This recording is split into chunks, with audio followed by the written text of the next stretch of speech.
Magandang araw po mga Kapinoy. Kamusta po kayo? Magandang umaga, tanghali, hapon, gabi. Kahit saan parte ng mundo kayo ngayon na andun. Ano, isa po sa mga pag-uusapan natin ngayon, o ang ating pag-uusapan ngayon ay ito pong order ng Supreme Court, na inisyo last week, habang ako ay nasa kabundukan ng Catskills, New York. Haha. So, nagkakamping po tayo during that time. Kaya nga po, medyo hindi natin na-discuss ito. So, huli man daw at magaling ay atin ding pag-usapan. So, ito pong Supreme Court ay nag-issue ng Supreme Court ng order, directing the Congress, both Senate and the House of Representatives, to for some clarifications, regarding yung doon po sa complaint ni Sara Duterte, na ang sinasabi po dito sa complaint ni Sara Duterte ay nag-violate daw po ang House of Representatives ng ating saligang batas. Kasi po sa ating po saligang batas ay dapat daw po ay isang impeachment complaint lang ang po pwede mong i-file within a years laban sa isang impeachable officer na katulad ni Sara Duterte. So, ang sinasabi ay lampas daw po, 4 daw po ang na-file na impeachment complaint, at yung paapat nga po, yung po yung na-submit sa Senado dahil po yung po ang nakakuha ng more than 1/3 na requirement din ng saligang batas. Ngayon, ang sinasabi po dito ni Sara Duterte ay ito daw pong ayan, may block daw dito, So, lilipat na naman tayo ng daan. At any rate, so balik tayo dyan.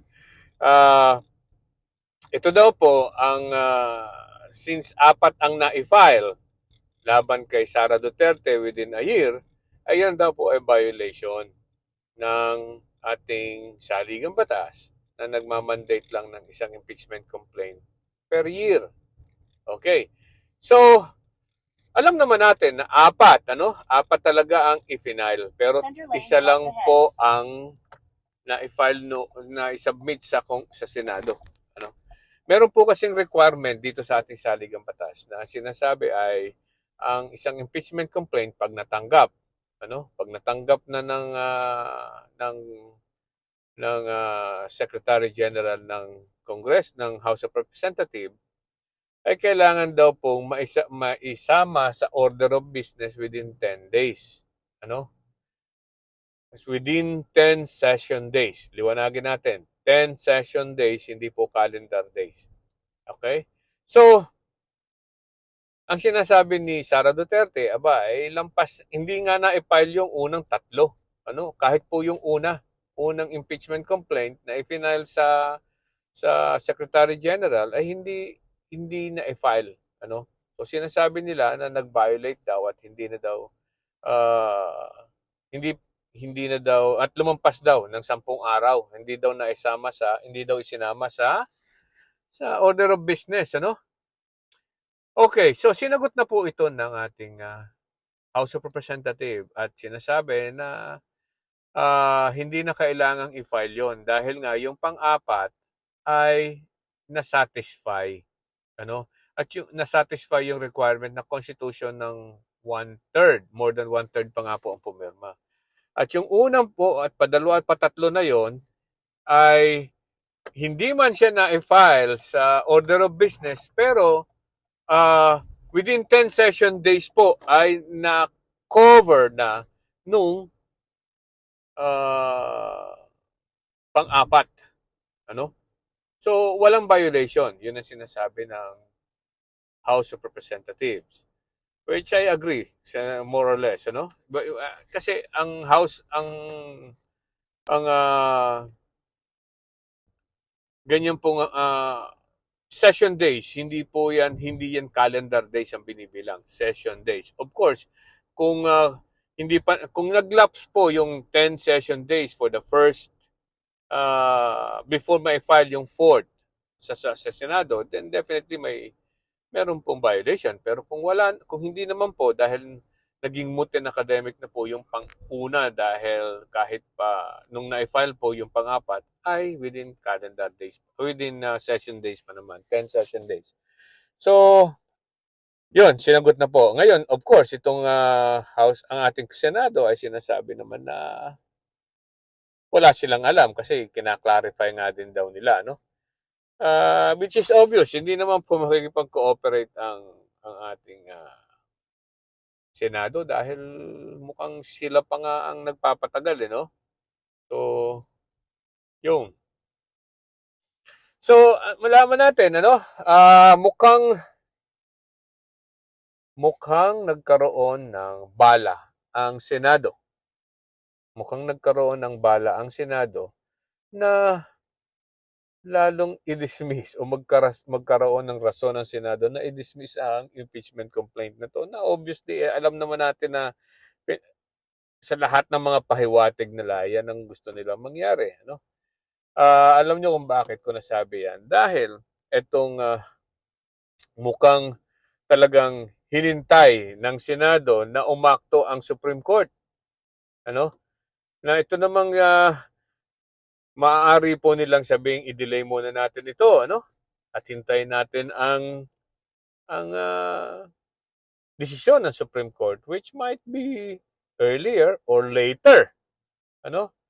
At pag sinabi po yan, nagsinabi ito, ang mga senaryo, pag sinabi ng Supreme Court na, hey, walang jurisdiction ang Senado or nag-violate talaga ang Kongreso ng within the 1-year ban o one year ban or one impeachment complaint, ay di naibsan po ang burden ng Senado. Sabihin ngayon ng Senado, uy, okay, hindi na natin pwedeng ituloy yan dahil ano? Sabi ng Supreme Court, di ba? So, ang galit ng tao ay hindi mapupunta sa Senado. Kung hindi, mapupunta sa Supreme Court. Kaya ang Supreme Court ang nagsabi na mayroong violation. Alright. So, kung baga, iniligtas ng Supreme Court ang mga senador na yan politically sa kanilang mga kinabukasan. Ano? Padalawang senaryo. Sasabihin ng Supreme Court, okay, walang na-violate na provision ng Constitution. Ano? Ang House of Representatives. So, sabi niya, pwedeng ituloy ang impeachment complaint. Pagdating naman sa Senado, sasabihin ng Senado, okay, so itutuloy natin. Here comes Bato de la Rosa at mga Duterte allies. Ano? Yan naman. Pagpasok ng impeachment trial, hindi pa man po magta-trial, ha? Ay magpapile na sila ng motion to dismiss. Right?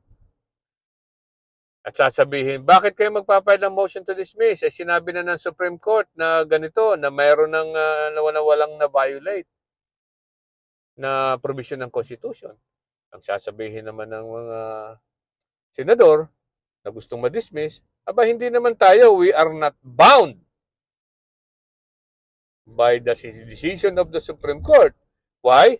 Kasi we are co-equal body. Di ba? Sasabihin, hindi naman tayo po pwedeng, hindi naman natin, pwede naman natin hindi sundin yan. Dahil why? Co-equal body, hindi tayo pwedeng utusan. And this is a political exercise. Talaga naman, kung talagang i-dismiss gusto, no? Kung gusto, maraming paraan.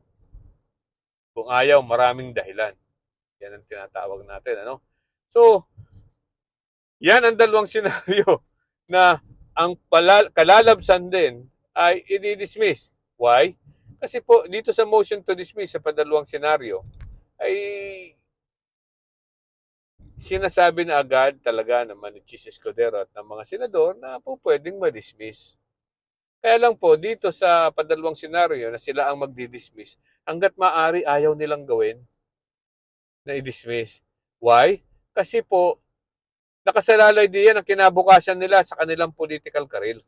Ano? Marami po kasing magagalit kung sakasakali ng mga taong bayan sa kanila. Maraming magagalit. Dahil sa ngayon, ang gusto ng mga tao, 66% of Filipinos, gusto nilang harapin ni Sara Duterte ang impeachment trial. Gusto ng mga tao na malaman kung ano ba talaga ang totoo. At diyan natin malalaman bakit nga ba itong mga senador ay talagang ayaw ituloy ang impeachment. Ano ang nabubuklat? Ano ang malalaman ng mga tao? Hindi natin alam. Ano? Maaari yan tungkol sa confidential funds. At saka pag nalaman ng mga tao yung confidential funds, kung paano gumagana yan, ay magagalit po talaga ang mga tao. Dahil what? Dahil why? Dahil malalaman kung paano ginagastos ng mga politikong ito ang confidential funds. Ano? Bihirang-bihira po ang tao na politiko na na binibigyan ng confidential funds na tinanggihan. Ang isa po sa mga tumanggi dyan na alam ko ay itong si Mayor Leni Robredo. Inalis po niya ang confidential funds sa Office of the Mayor. Meron na rin pong sumunod. I don't remember the name. At sinundan ang apak ni Leni Robredo regarding the confidential funds issue. So, ang tanong ngayon ay talaga bang matutuloy pa yung impeachment complaint na yan despite all these hurdles? Ano? Ang gusto lang naman po ng tao ay mapatunayan kung sino nagsasabi ng totoo. Yun lang. Ano? At lumabas yung mga ebidensya na yan. Kung yan po ay walang katotohanan, aba ay bakit sila natatakot na ituloy ang impeachment? Ano? Di ba? Yun lang po yun. Okay? Magandang araw po mga Kapinoy. Hanggang sa muli. Bye-bye!